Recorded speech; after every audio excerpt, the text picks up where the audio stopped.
Hello, Jan here. Many Native Americans get offended when they get confused for a Mexican. But are Mexicans also Native American? After all, they do live in the Americas, and many are native to America. Today, there's about 500,000 speakers of a Native American language in the US, of which almost half of them are Navajo speakers. Mexico, on the other hand, has 8 million speakers of a native language. But to be considered indigenous in Mexico, you must maintain a strong community link, be fluent in your language, and you must look native.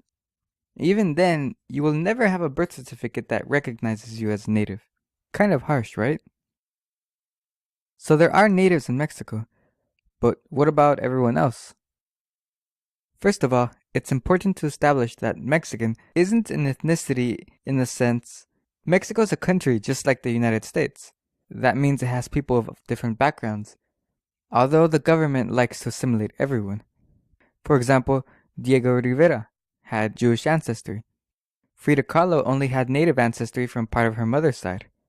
Carlos Slim, the richest man in Mexico and one of the richest in the world, is of Lebanese descent. About 10% of Mexico's population is white, recent immigrants from Europe or descendants of colonizers. Another social group are called mestizos in Mexico.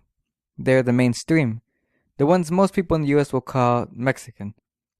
These are people who are part native and part European. Interestingly enough, it often varies what part of Mexico one is from. A mestizo in southern or central Mexico may be overwhelmingly Native American, but a mestizo from northern Mexico may have much less. This is even more interesting when you consider that Native Americans in the southwestern US have made more contact with the more European northerners, and may perceive the rest of Mexicans differently because of this. According to the National Geographic Genome Study, the average mestizo in Los Angeles is over 34% native. Further research shows that it is much higher in certain states of Mexico. This chart highlights the native ancestry in the mestizo population here. Curiously enough, the minimum blood quantum to be Native American in the US is usually about 1/4 native, although it varies by tribe. Using the 25% rule, 80% of Mexicans should be considered Native American, if we were to keep the same standards as the US does.